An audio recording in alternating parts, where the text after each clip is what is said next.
विनंती आहे त्यांनी या ठिकाणी मनोगत व्यक्त करावं।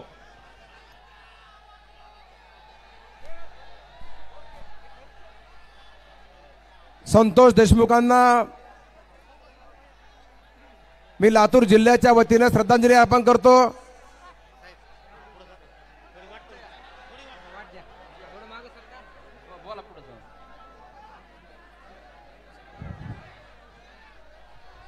जय भवानी, जय जय जय जय जय भवानी।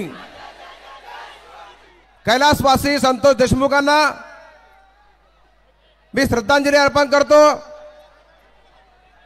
आम्ही सगळे आमदार पूर्णपणे बीड जिल्ह्याच्या जनतेशी सोबत आहोत। तुम्हाला माहित असेल आम्ही विधानसभेतही आवाज उठवलाय, विधानसभेच्या बाहेरही आवाज उठवतोय, रस्त्यावरही आलोय, रस्त्यावरही येणार आहे। काही काळजी करू नका, आम्ही तुमच्या सोबत आहोत।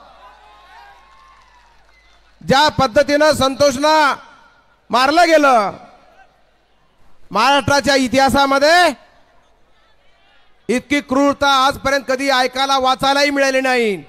इतक्या क्रूर पद्धतीने संतोषला मारलं गेलं, तितक्याच पद्धतीने यांनाही फासावर लटकवल्याशिवाय आम्ही गप्प बसणार नाही, हे तुम्हाला मी सांगायला आलोय। हा आक्रोश काही बीड जिल्ह्याचा नाही, हा आक्रोश संपूर्ण महाराष्ट्रातल्या कानाकोपऱ्यातला आक्रोश आहे।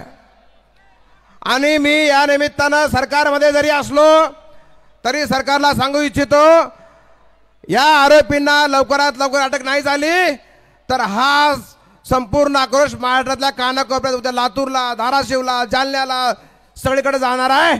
आणि ज्या पद्धतीनं कोपर्डीचे मोर्चे निघाले घटनेनंतर, तसे मोर्चे महाराष्ट्रातल्या कानाकोपऱ्यात निघतील, हा इशाराही या निमित्तानं मी देणार आहे। आम्हाला संतोषच्या कुटुंबियाला न्याय मिळाला पाहिजे, हीच आमची मागणी आहे। आणि त्या मागणीसाठी मी खास लातूरवरनं आज आपल्या आक्रोश मोर्चामध्ये आलोय। या निमित्तानं सगळी मंडळी मंचावर आहे। हा मोर्चा काही कुण्या पक्षाचा नाही, कुण्या जातीचा नाही, कुण्या धर्माचा नाही, हा मोर्चा आक्रोशित पीडित जनतेचा मोर्चा आहे। आम्ही सुद्धा तेवढेच आक्रोशित आहोत जितके आपण आक्रोशित आहोत। म्हणून या निमित्तानं एवढंच सांगेल, 2-3 मिनिटाचा वेळ आम्हाला दिलेला आहे। या निमित्तानं मी देशमुख कुटुंबियांनाही आश्वस्त करू इच्छितो की आम्ही तुमच्या पूर्ण ताकदीनं पाठीशी आहोत।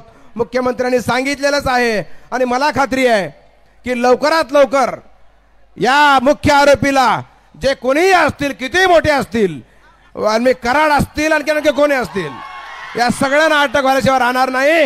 आणि यांना अटक नाही झाली तर असा मोर्चा पुन्हा लातूरलाही होईल, पुन्हा बहादूरलाही होईल, हे आश्वासन तुम्हाला या निमित्तानं देतो। आणि सगळ्यांनी, आणि या निमित्तानं सरकारने या मोर्चाची दखल घ्यावी एवढं निमंत्रण देतो, विनंती करतो। थांबतो। जय हिंद, जय महाराष्ट्र, जय जीवराय। यानंतर शिवसंग्रामच्या नेत्या